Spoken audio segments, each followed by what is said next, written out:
দেখুন, বিরোধী দলনেতা নির্বাচন নিয়ে বিস্তর জল ঢালা হয়েছে, আমরা দেখতে পেয়েছি।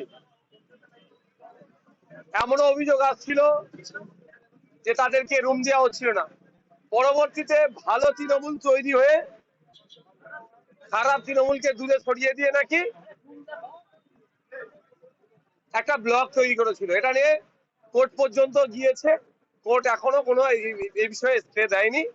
অর্থাৎ সেই ঋতব্রত বাবুই এখন বিরোধী দলনেতা হিসাবে ভূমিকা পালন করছে। তখন আমরা অনেক আগে বলে এসেছি, যখন বিজেপি ক্ষমতায় আসবে তখনও বলেছি, আজকেও বলছি, বিজেপি তৃণমূল একে অপরের পরিপূরক।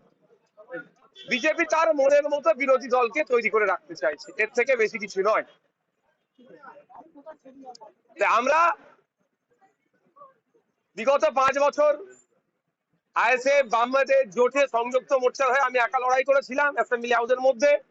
এবারে বামেদের পক্ষ থেকে বিধায়ক এসেছেন, আমি আছি, কংগ্রেস আছে, আরো যারা আছে, তারা যে প্রকৃত বিরোধী হয়ে যে লড়াই করা দরকার সেই লড়াইটা আমরাই দেবো। তৃণমূল কংগ্রেসের অ্যাকাউন্ট সুইচ করার জন্য তৎকালীন কোষাধ্যক্ষ অরূপ বিশ্বাস তিনি একটি চিঠি দিয়েছেন, আর যাতে এই অ্যাকাউন্ট কেউ ব্যবহার না করতে পারে এই মুহূর্তে।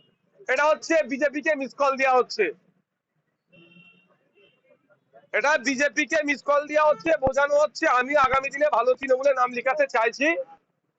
আমি মমতা ব্যানার্জি, অভিষেক ব্যানার্জি তৃণমূলকে টাইট দিতে চাইছি। যে কাণ্ড ঘটিয়েছে সারা বিশ্বের দরবারে আমাদের মাথা হেট করে দিয়েছিল, বেশিকে নিয়ে এসে যে অস্থিরতার পরিবেশ তৈরি করেছিল, সেটার থেকে বাঁচার জন্য একটা রাস্তা, একটা মাধ্যম, একটা মাত্র। এবং অরূপ বিশ্বাস তিনবার হাজিরা এড়িয়ে গেলেন। এই চিঠিটি গতকাল প্রকাশ্যে এলো এবং আজকে তিনি হাজিরা দিতে গেলেন। আমি তো আপনার প্রশ্ন করার আগেই তো আমি বললাম, এটা যেভাবে ভালো তৃণমূল খারাপ তৃণমূলে বাছাই হচ্ছে, মনে হচ্ছে যেন 90% তৃণমূল ভালো ছিল, 10% খারাপ ছিল। তাই 10% তৃণমূল খারাপ থাকার জন্য এত করে নির্বাচন করার কি দরকার ছিল? 90% ভালো ছিল, তারা তো অনেকে আগেই বিজেপিতে চলে।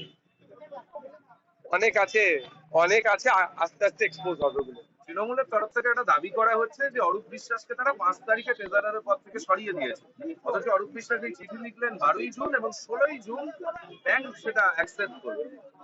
দেখুন, ব্যাপারটা হচ্ছে কে কবে করেছে না করেছে সেটা তো তৃণমূলের অভ্যন্তরীণ পলিসির ব্যাপার, আমি জানি না, সেটা প্রকাশ বলতেও পারবো না। যদি সরিয়ে থাকে তারা চ্যালেঞ্জে যাবে এর এগেনস্টে।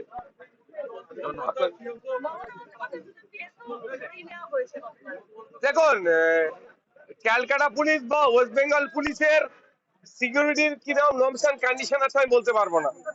আমি কোর্টে লড়াই করে সেন্ট্রাল আর্মস ফোর্স নিয়ে ঘুরি, তাদের কিছু প্রোটোকলের মধ্যে আছে। সিকিউরিটি যারা যারা প্রোভাইড করে আমাদেরকে, ম্যাক্সিমাম 6 মাস, সে পিএসও বলুন বা কনস্টেবল বলুন বা এএসআই বলুন বা এসআই বলুন, যে লেভেলের অফিসার থাকুক না কেন, ম্যাক্সিমাম 6 মাস আমার কাছে থাকে।